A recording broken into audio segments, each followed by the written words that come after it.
All right, guys. We're live, but I'm not sure. We had an error in the setup.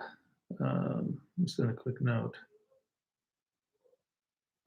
So I'm not sure. We are live, but the original setup was not. When I flipped it over to go live from the queue, it immediately just dumped. So I had to reset it. But I think it's working. So I'm gonna give people a few minutes to jump on. I hit a couple of notes out the few, and make this thing go.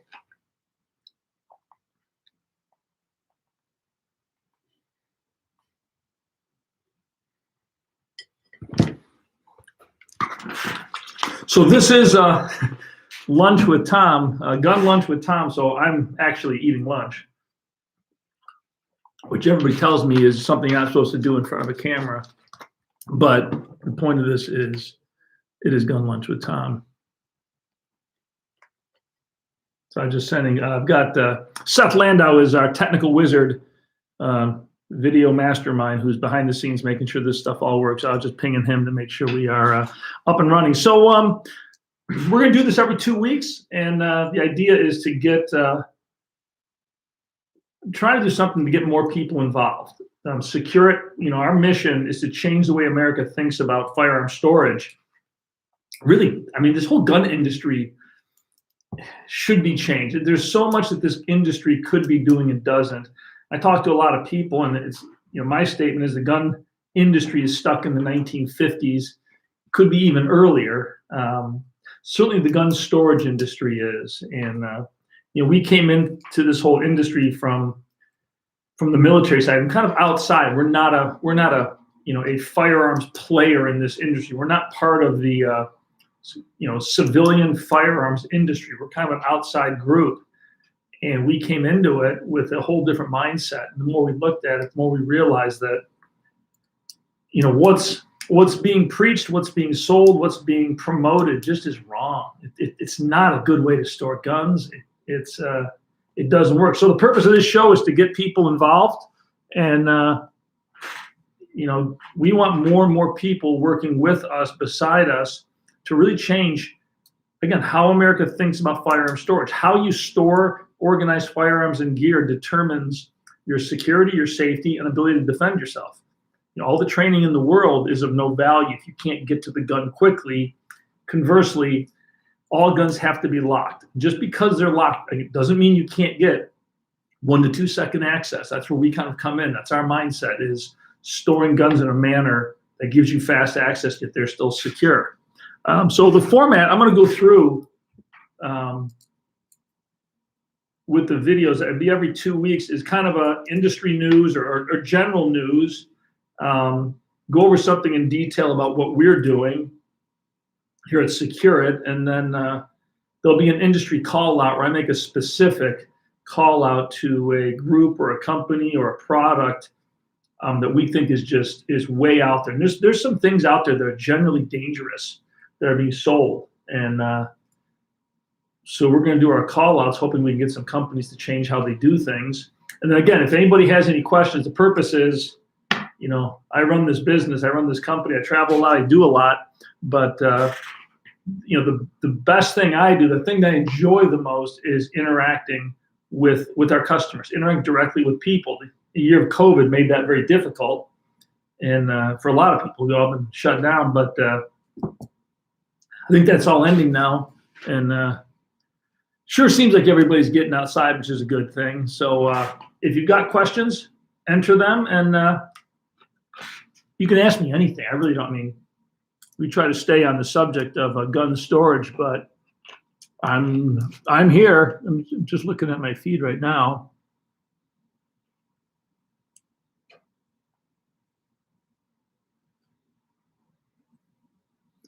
So I've got Derek, just bought my SecureIt safe a year ago and absolutely love it. Thank you very much. Glad you bought it. It's we're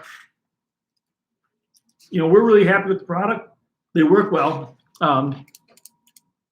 One of the things that I get asked, I've written down a few questions, things that I get asked the most, or by the most people, if people who don't know many, many years ago out of high school, I was a guitar player. I didn't go to college. I was a heavy metal guitar player in bands and played around the East Coast quite a bit. And that's all I did. And I played 8 hours a day.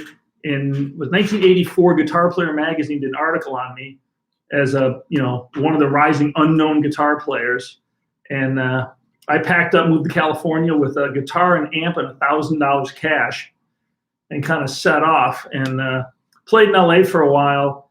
It was right at the time that like Poison was in the bar scene. Guns N' Roses were just in the process of getting signed. It was a real crazy, at the late days of metal, we'll call it, and played for a few years and did a couple instructional videos. I ended up getting tendonitis in my arm so bad I had to stop playing, which in hindsight was actually a good thing.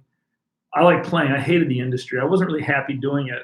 But I got out of that and had no skills, so I took a job telemarketing computer supplies in an office with a bunch of people. Did that for a year and a half, trying to learn how to sell. Quit and started a business with 2 other people. We were kids in our early 20s in an apartment selling computer supplies. We had 3 cardboard boxes. In the morning, we get up, pull our boxes out, which had a phone and leads and notes in there, and start calling companies, and slowly built that up to about 18 sales reps. I sold to my partner and went off on my own doing green line data, doing the same thing. Early internet, late 90s, I started getting into building websites. I just kind of figured it out. I wasn't good at it particularly, but I just started doing it. And it was the early days. There were no, big technical software. It was just code writing. And started making websites, trying to get SEO, at the time it was Yahoo. And I created about probably 100 different websites. So all different kinds of products, just making them. And tape racks started getting hits. And I created taperack.com, which is big metal racks to store computer tapes. And we became one of the largest distributors of tape racks in the country. And the company really started growing. And then the HIPAA laws came out, so we started selling laptop storage cabinets for laptops. All the hospitals had to lock up hard drives, had to lock up, personal data, and they didn't have any equipment for that. So we created laptopstorage.com, SecureLaptopStorage.com, and started selling a lot of laptop security. And a guy called me in 2002 and said, "Can you guys store MP5?" And I was like, "Sure. What's an MP5?" And he laughed. He goes, "It's a little machine gun." And I started laughing. I'm going, "Who is this?" And he was with the FBI, and we talked for a while. I said, "Well, I'm sure we can.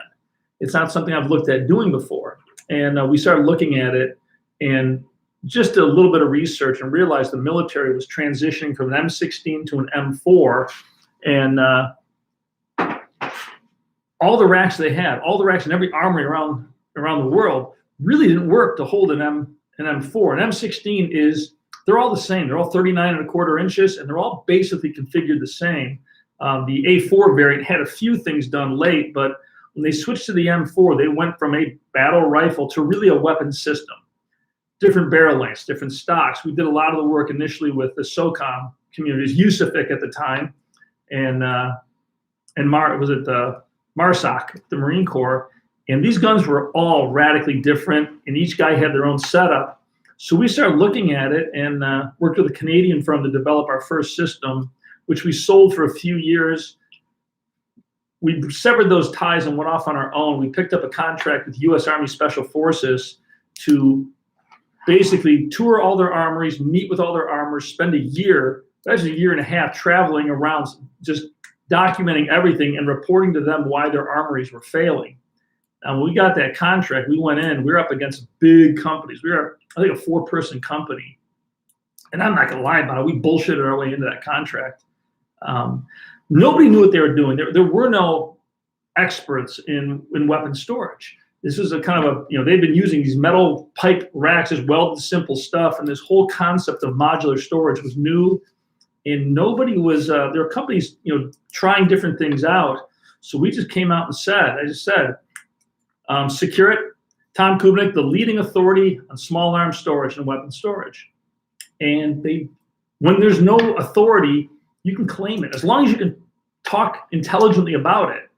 And we just said we are the leading authority on weapon storage.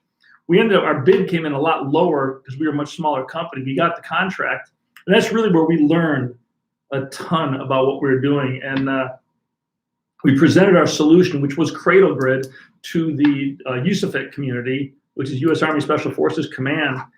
And, you know, we didn't know if they were going to love it, hate it, kick us out. You know, we just were really unsure, and they just loved it. And within a few years, we were the primary guys for weapon storage throughout the military.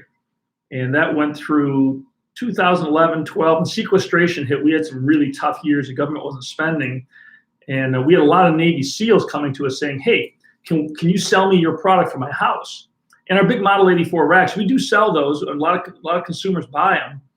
It's really not it's not designed for home use. So we decided to start looking at making consumer products.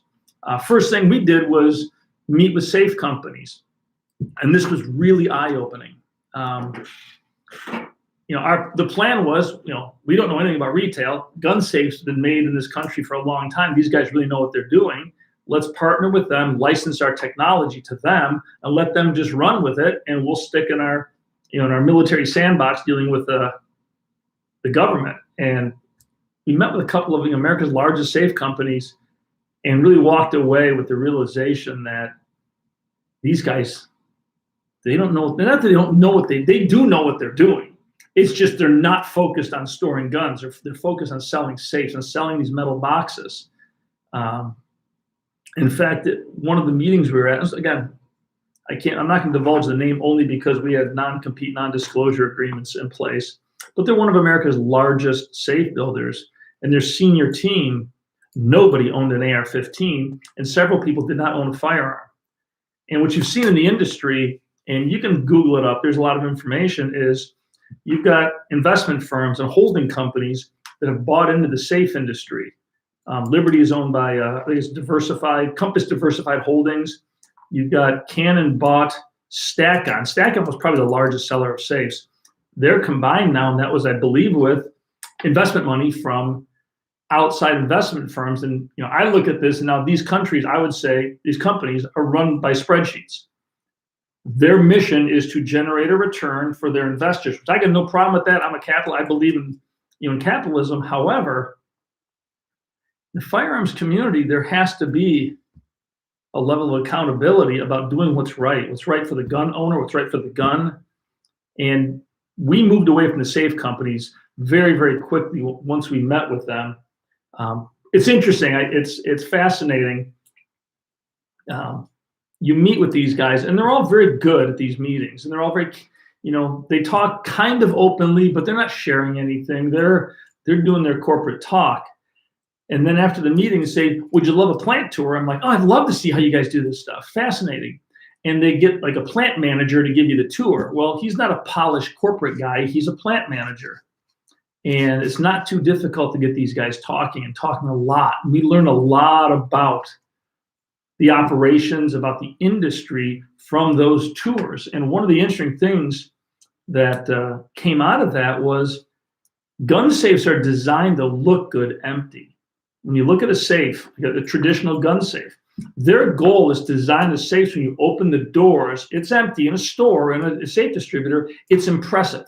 And they want, if you're comparing 2 or 3 safes, you want to buy a safe, as you open these doors, they're wanting you to see theirs empty and think, wow, this is really something. This is a good value. This is the safe that I want. And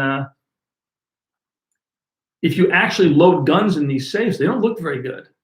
A Liberty Fat Boy Jr. holds, I think, 36 or 40 guns per their brochure, per the sticker on the door when you're at a store. We've done several videos years ago showing those with a mix of rifles, a normal mix of civilian rifles, a couple of ARs, some lever actions, a few shotguns, things with optics. 18 to 22 is like your max capacity, about half the capacity. If you're doing AR-10s, AR-15s, and scoped precision rifles, you're going to get about 8 or 9. And that's it, the whole capacity thing. And I asked that question to the head of national sales for one of America's largest safe companies. And he just said, well, that's our industry's little white lie. And I just looked at him and he goes, look, we all do it. If we say our safe holds 22 guns and our competitor says our safe holds 28 guns, they're the same size, they're going to sell more safes. So we say we hold 30, and then they say 32, and it just keeps going. And I didn't say anything, I just listened. But what he's saying is our consumers aren't very bright, and they're going to believe whatever we say, and we're in this fake pissing match with our competitors. It's, you know, it's like going to a store and buying a 12-pack and get home and there's 10 beers in there. And you go back to the store and the guy says, well, that's as many as fits. And you wouldn't buy that. But in the safe world, we've kind of accepted this to be the way it is because it's gone on for so long. So when we decided to go into it, we said, you know what, we can't go this route. So we developed our own line. And we brought in years, 10, 15 years of military experience into what we do. And it is different. Our safes are lightweight. In the military, weight is not your friend. They want, Marine Corps in particular, everything they want is lightweight. They want to be able to move it. They want to be able to bug out, move armories, whatever they want to do. 2 guys picking it up with handles. And when you look at consumers, it's the same need. The average American moves every 6.13 years. Now, it keeps coming down. Younger people are more transient. And if you've got a great big heavy gun safe, let's say you bought a Liberty Fat Boy Jr. They're about $1,300, about $1,400, something. I don't have the exact price on me. But if you own that for 5, 6 years, all of a sudden it's time to move. Well, a moving company won't touch it. A normal moving company, they want the liability of having that heavy thing in their truck, destroying everything else. So you got to hire a safe company to come in, take the safe out of your home, package it, palletize it. Then a trucking company ships it to your new location, and another safe company takes it to your home, unpacks it, and puts it in place. You're looking at spending, easily $1,000, could be a lot more, to move the safe. And it's crazy. I mean, life moves fast, and I look and people want freedom nowadays. People don't want to be tied down. You got a lot of people who aren't buying homes, or they're doing condos, or they're renting apartments because they want the ability to pack up and move. So when you look at firearm storage, we say go light. You take a military mindset. Smaller, modular, lightweight cabinets. If you own 6 guns, get a small 6-gun cabinet that weighs, our Agile weighs 100 pounds. If you buy more guns, buy another cabinet. As you get more guns, buy another cabinet. Don't buy one great, big, huge safe. It's kind of crazy to put everything in one big box, because that's, we call that one and done. If somebody breaks into your house and sees that safe, they're going to take everything. And if you guys have followed me or followed us much, you know that the security on these big safes, there's not a lot there. Let me see, we got some questions coming in. Just want to take a quick pause. The purpose is to answer questions. Designing gun room using all SecureIt stuff. It's awesome. Thank you guys for a great product. Love to see a photo. If you want to snap one, email to us. We don't share them with anybody, but we do love to see them. That's cool. So anyhow, so we decided we came up with lightweight cabinets, and and we were trying to get people to get away from this heavy safe. Now, the big problem with the big heavy safe is, again, the one and done possibilities there. And because a safe is heavy doesn't mean it's secure. I talk about this all the time, is safes are designed to meet a 1950s threat level. If you look at the rating on the door, UL class RSC, that's from UL, created a certification for safes. UL was created by the insurance industry to give ratings to electrical components in the late 1800s. Electricity was rolling out in the houses across America, and there's a big fear of fires. So the insurance industry created UL to test and verify that electrical components were safe and worked properly. And the UL little sticker is still on electrical components in almost everything you buy. They also incorporated safes, because back in the 1800s, a safe was the primary security for a bank and for a jewelry store. They didn't have electronic security. They didn't have all the things they have now. So they came with a whole rating system for safes. It's class A, class B, there's TL, there's a whole, I don't need to go into all those different ratings. But the gun safe industry went to UL and said, we want a rating for our safes. People want something to be, they want a rating on these. They evaluated the product and came back with class RSC. Residential security container. The word safe isn't part of it. The word, they wouldn't allow the use of the word safe because gun safes don't meet the minimum performance standard to be called a safe. What the actual standard states is this security container will block access from one person with a pry bar of less than 18 inches, a hammer of less than 3 pounds, less than 5 pounds. It's a small hammer, and a small hand drill. Well, if you think about that, that is a mid-50s, bandit with a little black mask on. That's like a Batman character threat.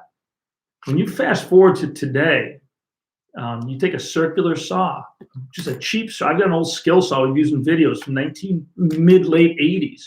And you buy a modern carbide steel blade. These blades are designed for cement workers to cut rebar on job sites, up to 1/2-inch thick rebar all day long with a circular saw.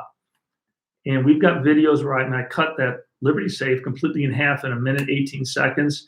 I took another safe and I cut a 12-inch by 12-inch hole in the side of it in under 20 seconds. It's, people were trolling me saying, you're showing people how to break into safes. No, I'm not. Professional thieves know how to open safes. I mean, that's what these guys do. But the notion that because it weighs a lot, it's secure is nonsense. And when you see a brochure showing this great big heavy safe sitting next to a pool table and a fireplace in a room as a showpiece, it's crazy. It's insane. You're saying, here's all my valuables, and I'm putting them on show. I'm daring you to open it. Well, if you're gone for a weekend and a thief comes in, he's going to take everything in there. So we promote decentralized storage, or breaking up that storage into smaller, lighter weight, lightweight modular storage, and locate it throughout your house. Now, there's articles on our website, the 4 places that you should store guns and decentralized storage. You go in depth about it, and there's a lot of methodology there. We actually looked at FBI crime data. Where do thieves go when they break into a house? There's a lot of data on that. And the places to store firearms, as it works out, some of the safest places are also the best places from a standpoint of home defense, of locating guns where you need them, where the threat levels are. Kitchen's a great location. Front hall closet's a great location. Master bedroom is the worst location. However you sleep there, you want to store one firearm. If you've got a large collection, I've got 6 guns in my kitchen pantry. I've got 8 guns in my front hall closet. These never look in these places. One of which in each location is an AR-15 magazine. It's ready to roll. The rest are just part of my collection. Guest bedroom, take that room with a bed, nightstand, a chair, really nothing else in the room. A generic piece of art, and the room is clean. If a thief is running a house, he'll open that door and he's not going to waste any time. Time is the one thing they don't have. Per the FBI crime data, home break-ins occur mostly during the day. Thieves are in and out of your house in less than 9 minutes. It's really fast. And typically it's master bathroom looking for drugs. They'll hit some valuables in the master bedroom. If they got a little time, they'll check the dining room for some silver. And they're kind of out. They might grab electronics from a home office, but they do move very, very quickly. We got a bunch of questions coming in. Handgun solution. I was waiting for that one. We currently don't have in our mix a solution specifically for handguns, but it is in the works. Okay, so I've been asked this for several years, and we've been pushed saying you need a handgun solution, but we will never make a product just because other people sell it. It's just not what we do. And there's a lot of handgun boxes, a lot of handgun small solutions out there. Some are better than others, but we're not a copy company. I've had consultants say, Tom, you need something to sell in the $279 price point. You've got to look at your retail pricing strategy bullshit. And I'm just like, no. I said, we're not going to make something because we need a price point. We will make something. We have something innovative, something that works better, and something that actually makes the gun owner safer, better prepared, more secure, or we increase the convenience, the ease of use. Living with firearms should be easy. So we have a solution. It's we made a design error, an initial design, and we lost about 6 months, and it was my mistake. We came up with an idea, and it's a pretty cool idea. I'm not going to go into a lot of details on it yet, but we made some assumptions, And then we started developing, and we developed the easiest pieces first because that's the easiest to do. The problem is the tough pieces were tougher than we thought. We actually ran into a snag of something that we couldn't change, and all the design work on the initial locking system pretty much has to be redone. We just went the wrong route. You should always develop the toughest thing first, get that solved, and then the easy stuff comes on top. We'll call it lesson learned, but we do have a handgun storage solution. We are targeting end of this year, probably SHOT Show launch for it, and we're excited about it. It's a different approach to handgun storage. It's going to be a product that's going to allow you to live and exist with handguns in a manner that's secure, safe, fast access, and really convenient. So stay tuned on that one. It is coming. What else we have? When are you guys moving into the United States to make turnaround quicker? That's a good question. Now, I want to talk about this one a little bit. I don't want to piss people off, but there's some realities to the world, and it's not price. People always go, you're doing it because it's cheaper. The turnaround quicker, the stuff we get from China actually carries so much inventory that we actually have the stock. One of the reasons that our turnaround has dragged recently is not to do with our supply and source and getting inventory. It has to do with shipping. The shipping world in general is upside down right now. And we've got inventory on most of our stuff. Our ability to actually load trucks and ship product is limited. From workers, COVID there's a lot of COVID issues in terms of one guy in a warehouse comes down with COVID and they shut the warehouse down. And there's a lot of stuff you deal with like that. It makes it very difficult, but the government spending all this money on unemployment, boosting it all, keeps people from wanting to go to work. And we contract with warehouses. We have a warehouse here. It's very small. We have our big warehouse in Texas. We don't own it. It's a 3PL. We contract with it. These guys are very good, but there's a lot of challenges with doing that. The other side of China, and we are working to bring more and more stuff to the US, but there are some quality issues that we're running into. And this might shock people, but you know what? I'm a no bullshit guy. I'm going to call it, this is the reality. And a lot of people don't understand this, but in some areas of metalwork, I can't get the quality here that I can get there. It's not that American workers can't do the work. It's just there aren't many. If you look at metal bending, brake press, a lot of metal fab, China's been doing the bulk of that for the world for the last 30, 40 years. When you look at machine shops, and I've got friends that own machine shops here in central and upstate New York, their average workers on these machines is like 66 years old, 67 years old. They're looking at companies where the workforce is aging out. There's no young people going into these trades. This big pressure for everybody. You have to go to college to get a degree.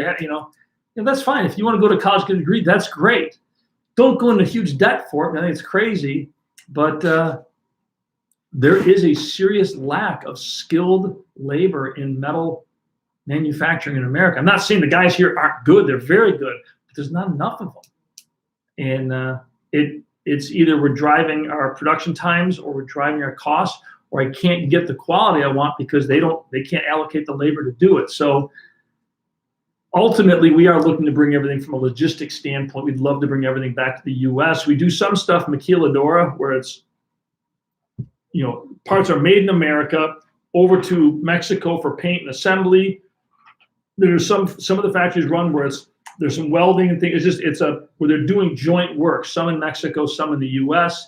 There's some things that are really difficult to do in the US because of the EPA, because of a lot of regulations. And I know that's a powder keg for a lot of crazy liberals, but it is the reality of manufacturing in America right now. So we are looking to do it. Look at any other, what we got?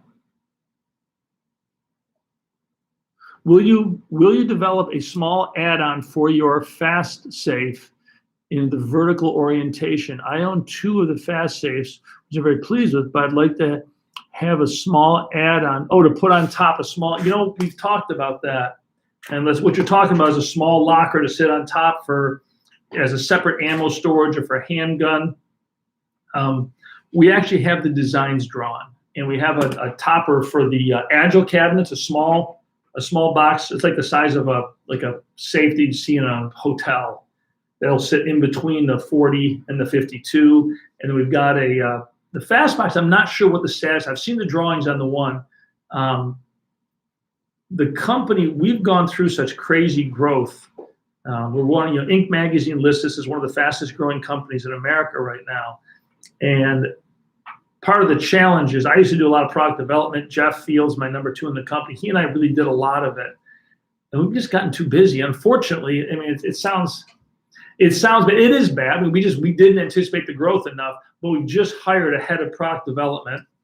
Ron Markle has just started with us. And so that's going to drive our product development cycle will be speeding up dramatically. And a lot of these products will be coming to market.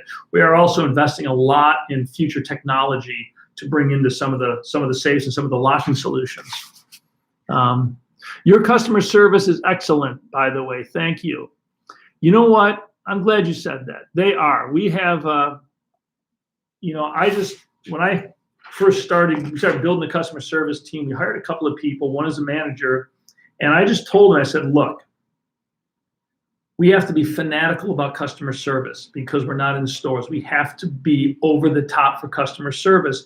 And everybody that works in my customer service department has the freedom to solve problems. And that's, a lot of companies are so afraid of, I don't know what, but they always let you call customer service. Well, let me talk to my boss. Well, let me do this. Well, let me figure out, I mean, if the person you're talking to doesn't have the answer because they don't have the technical skills, they'll say, you know what, let me go over to talk to Steven or one of our tech guys, and we'll do that to make sure the best person's on it.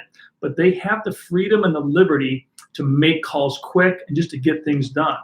And they do a really, really good job. And they are, I'll tell you what, they're the happiest customer service department at any online direct-to-consumer company because we don't get a lot of problems, and most people, I mean, we get our share of shipping damage, of all the stuff that can go wrong, but for the most part, the people that buy our stuff, they all get it, and we very rarely have a customer who's out and out angry or upset. And when it does happen, it's usually because something was delayed and then it arrived and it was smashed on the truck. And we always do our best to either overnight or get things solved as quickly as possible. We appreciate all the communications you give. It keeps you separate from the rest. I think it does. I think there's, and I'm going to talk more broadly about one of the things we want to drive change in is the gun industry in general is stuck in the 50s, and everybody is so afraid. They're so afraid of being called out. They're so afraid of being looked at, being pointed at or something. I don't know. It's a strange thing. I was on John Bartolo's show a couple of weeks ago. In fact, if you Google up the John Bartolo show, he runs a podcast. If you're a 2A supporter and you want to hear a different kind of podcast, he's a different kind of guy. And I was on his show. We talked for an hour and a half, and we had a great conversation. It's on most of the podcast channels, I think.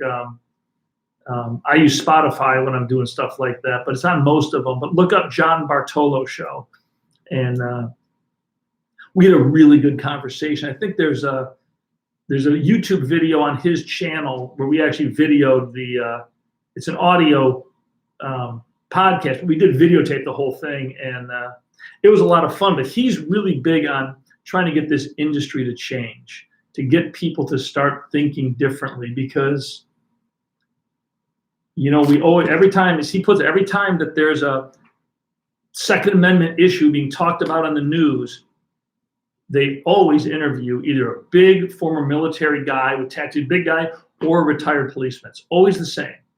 They never talk to an FFL owner. How does this affect you? They never talk to a single mom who's trained, who's, owns a handgun, owns a rifle, takes all the classes, goes to the range. She's very proficient. She's trained. And that's her, your front door is the last line of defense. You got 3 kids and you live in a nice neighborhood, but you never know what can go wrong. We live in a time when you got these crazy ones, the defund police, you got the streets are on fire in some cities. People look out the windows realizing, some for the first time, it's up to me. And personal safety and security is our individual responsibility. So cucumbers today. So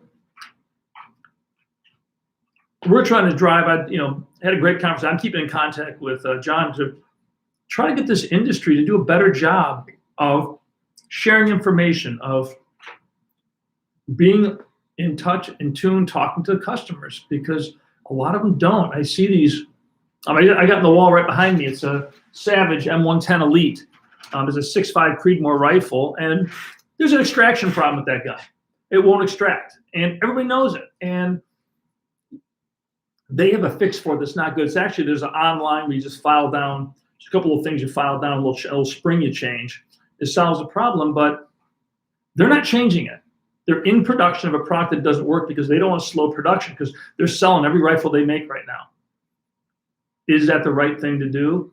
If you're run by a spreadsheet and you're looking at a bottom line number saying, we've got to generate this much revenue this month or this, whatever it is, okay, but is it the right thing to do? You're selling a firearm to somebody that doesn't work. And no, I mean, that's not a defense gun. It's a long range. I actually use that for coyotes and for long range plinking, we'll say, but it just speaks volumes to the mindset of a lot of these companies. They're just, everybody is, what did John say? It's like everybody's sitting in a pool of water, pushing each other down, trying to get themselves from drowning or something. But anyway, we're trying to drive change. We want to change the way America stores guns. If you've got our products, you like our products, tell your friends about them. That's our biggest, it's interesting. I'll share this with everybody, but we are listed as one of the fastest growing companies in America, and we spend almost zero on advertising. And it shocks people when I talk to, I meet with CEOs. I've got some groups that I meet with just to share ideas and get insights. They're not gun industry, just other businesses. And they look at the growth of the company and they ask about advertising and marketing, and we don't spend much. And when you look at the data, our sales growth is because of our customers, because of you guys sharing what you know, sharing what you learn about lightweight modular storage. And that is the snowball that's getting bigger. So I'm looking at, there's a tipping point where 10, 15% of the market gets it. You got to fight like hell to get to that point. After you get to that point, the mass market all of a sudden just adopts it quickly. And you see that with products like Yeti cooler. I mean, who's going to spend $600 for a cooler? Well, they came out of the gate pretty slow. They're fishing only, and they slowly grew.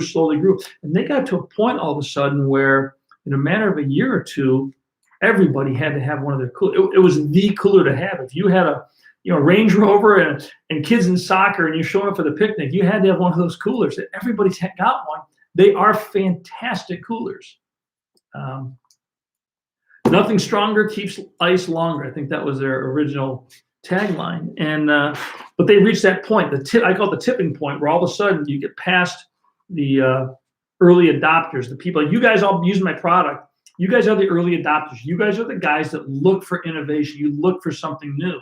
The mass market is afraid of innovation, and not afraid of it. There's hesitant. And they're the ones that are like, you know what? I'm going to wait until I'm going to just wait a little long. You'll see that like the new Corvette came out, and I know two guys that have them, but I know other people. I'm a car guy who are like, no, never buy the first one. Wait a couple of years, because they're that mass market. They're like, wait till it's out, wait till the bugs are. They're not going to jump in, but the early adopters, they're waiting in line for this thing. And that's kind of where we're at still. We're getting to the end of the early adopter cycle, and we need to get our sales up a little more, and we'll start transitioning to mass market. At that point, I think it's hold on to your hats for the company, and things are going to take off.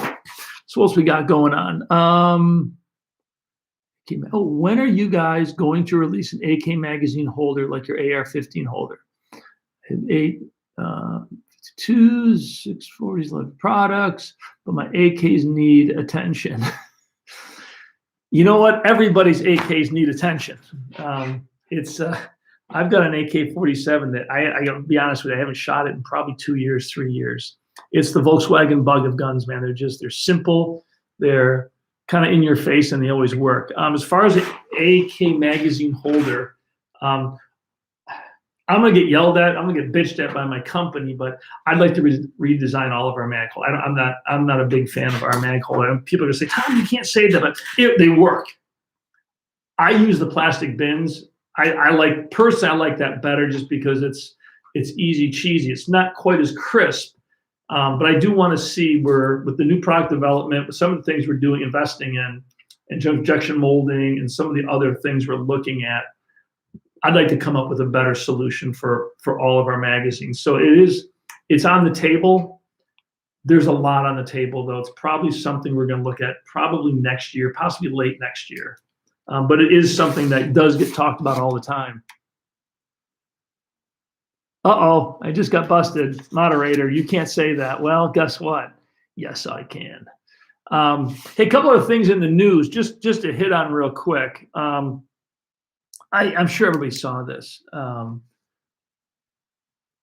but it is something that really gave me pause and made me think. Our wonderful President Biden said, and he was talking to Second Amendment supporters, to gun owners.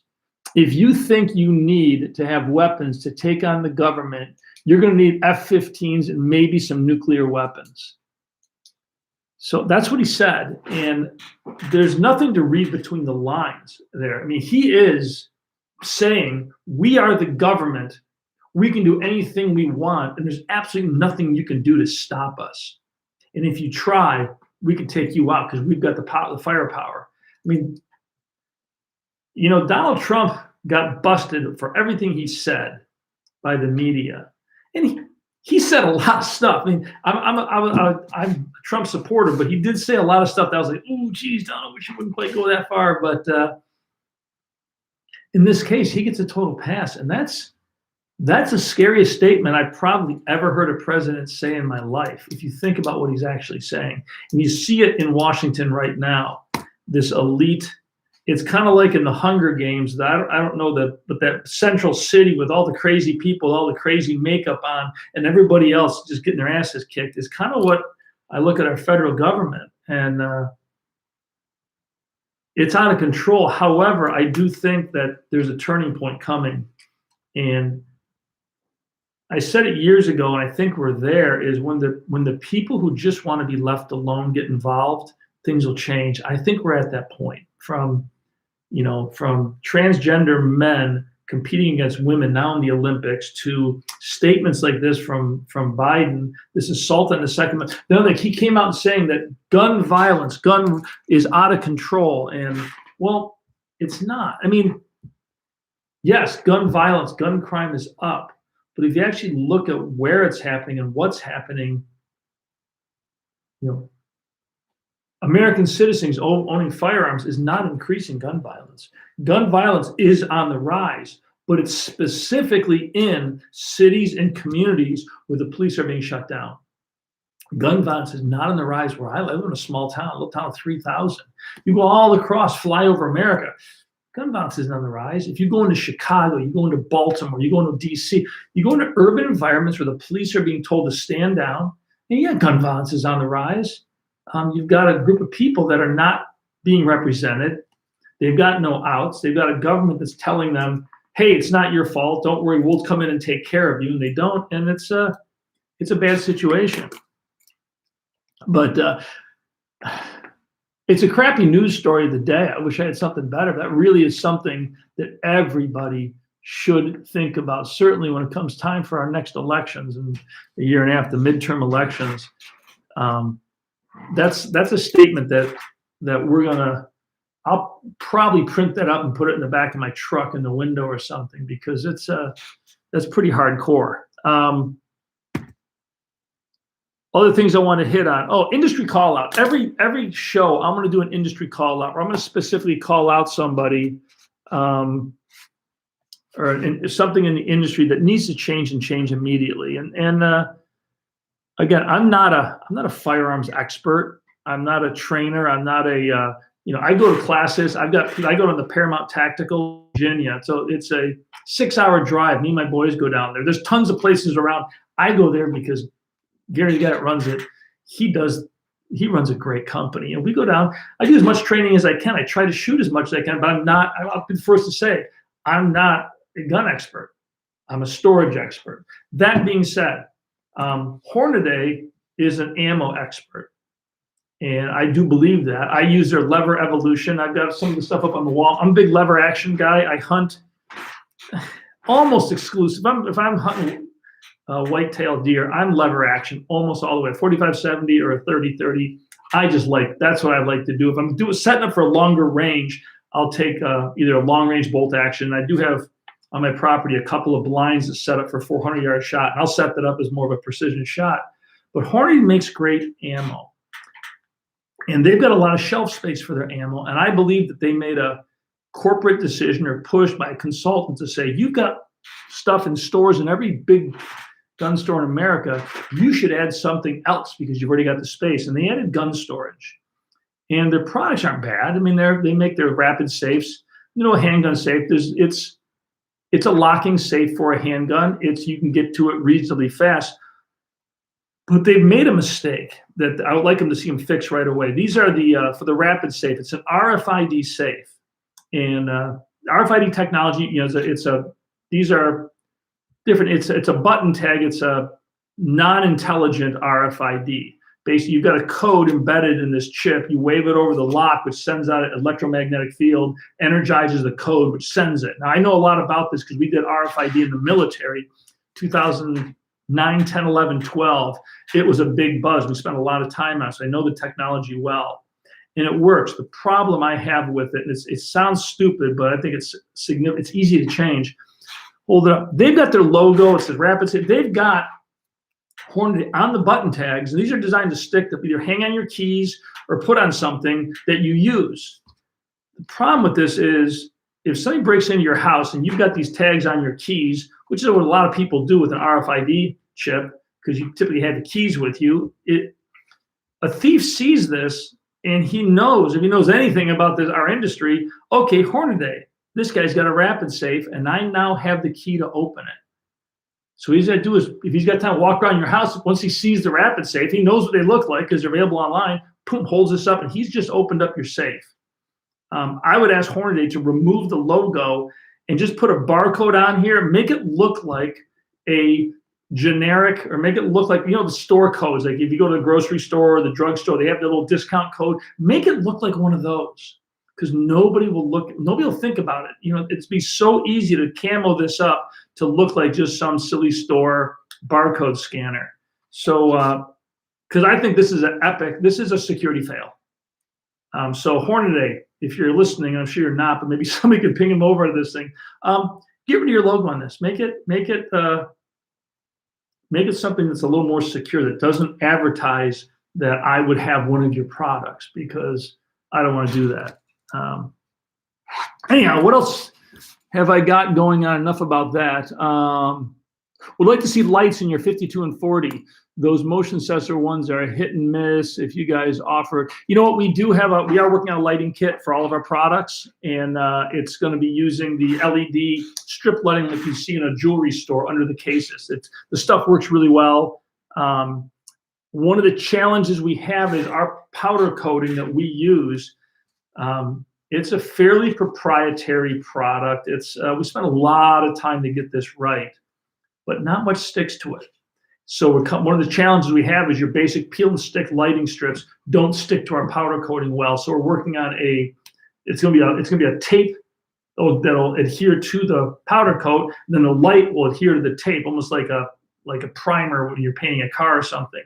And that is something that is in the works. I don't have the schedule on that, but I know we've got safes here that light up and they look incredible.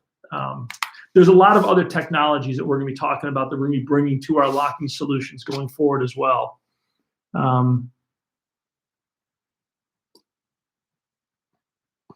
So guys, we got, is there anything else that we haven't covered yet? Last piece of thing I just wanted to point out is a news thing. I was doing some research before going live on just kind of things in the news. I saw that an article, is a liberal paper, about gun violence is on the rise. They're talking about gun violence because they're trying to get leverage to go after the Second Amendment. Well, American gun owners are not the reason gun violence is on the rise, but when you actually look at the data, and this was put out, I don't remember the source of where I pulled this. U.S. violent and property crime rates have plunged since the 90s, regardless of the data source. And that was pulled from a bunch of different sources. But crime rates in America, when you look at, per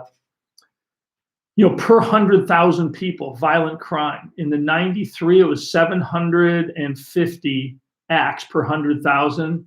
and now we're at 370. When you look at violent victimization, people getting hurt, it was 80 per 800, was it per 1,000? Now it's 21. And across the board, property crimes, 5,000 per 100,000 people. Now we're down to 2,000. So crime in America, despite what you're reading right now, crime in America is dropping. And violent crime is dropping, with the exception of inner city gun violence. And that's a real challenge. It's not something I'm going to address today. Something we could talk about later on. I've got no problem talking about any subject. I've got a lot of people who say, Tom, don't talk politics. Tom, don't talk about this. Don't talk race relations. You know what? Again, that's the problem with our industry and with America right now, is this cancel culture has a lot of people afraid to speak their mind. I think it's a mistake. I think we need more people just to stand up and say, you know what? I think this is crap for these reasons. You know, back it up with facts, and let's get real debate back into America, talking about issues. Not, you know, the problem with liberals, and I'm some liberals. When I debate them, and I've got a lot of family members, we have good, healthy, lively debates, but there's a lot of people that when I present the facts, I'll say the facts as I see them. I'm presenting actual statistical data that may disprove their belief, and they just flat out get mad. I've had some guys online light me up for some of the things I've said, and I always comment back saying, once you've attacked me personally, once you go there, I know I've won the debate. You no longer can speak. All you can do is attack. The problem is the attacks have been so vicious in our society that a lot of people are no longer speaking their mind, or they're thinking about, maybe I shouldn't speak how I really feel. Because you have those conversations with people, like, and they wait, they look around and say, you know what actually I think is, and that's when you get the good stuff, and they're like, well, no kidding, we all think that. It's just nobody wants to say it. But we got 152 winding things down here. I want to thank everybody for joining, and we're going to be doing this every 2 weeks with lunch. And today's lunch, I didn't really go over that. Today's lunch is, don't pick on me. I've got black beans. I did a big thing. I make homemade black beans with lentils, wild rice. I do that in the weekends when I barbecue, and I just had a whole bunch left over. Sliced cucumbers and Quest protein bar. So this is an interesting and a little bit of Diet Pepsi for a kick. So I don't know if that's eclectic or not, but it's what was in the fridge, and I just grabbed a bunch of crap and went to work.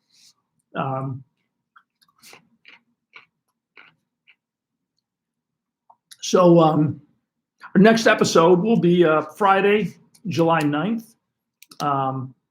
We'll be jumping in, and thumbs up for lentils. They are very healthy. If people don't, I'm a fairly healthy eater. I'm not a crazy vegan Gestapo guy, but I do look at food as how you eat determines your ability to perform sometimes. And so I try to eat as healthy as I can. But you step up your lunchtime next time. Thumbs up for lentils. That's funny stuff. So, guys, I'm going to wrap this up. I want to thank everybody for coming out, listening, being part of the show, and tell your friends, tell everybody else. The goal here, again, is to change the way people think about firearm storage. The goal of this company, and I refer to everybody here as a band of misfits out to change the world. And we work hard to, I hire people. I try to find people who are outside thinkers, and we try to create an environment where people are not afraid to share their craziest ideas. And I think we've done a really good job. We do have, it truly is, if you saw this company, we are a bunch of crazy misfits. And but the company runs remote, and it runs really, really well. And everybody here just kicks ass. We get a lot done, and you're going to see it over the next year or two. Our product development is going to accelerate. We've got a lot of neat things coming. You're going to see this company. The company's going to transform over the next year and a half into a much faster moving organization. And I think that we are going to be successful, flash forward 10 years from now. And I think you're going to see Americans storing guns in a much better way. I think you're going to see gun safety improving. You're going to see home defense capabilities improving. And ultimately, I hear, there's some naysayers out there on the future of the Second Amendment. I think the Second Amendment is relatively safe. I think a lot of liberals purchased their first guns last year, and when they realized that the police were not coming. And I think it's a huge win for the Second Amendment. At the end of the day, your safety, or your family, or yourself, is up to you. And as individuals, we have individual freedom. With that comes individual responsibility. And part of that responsibility is safety and security. And to that end, make sure all your guns are locked. I like SecureIt, as I always say, respect doesn't end when you close the door. So store your guns in a manner that the guns like it, because they'll perform better for you. All right, guys, it is time to wrap things up. I'll be back on July 9th at Eastern Time, 1 o'clock, for another episode of Lunch with Tom. If people want to send emails into our sales with lunch suggestions for me, I will see what you guys come up with. All right, thanks a lot, guys. Everybody have a great weekend. Bye-bye.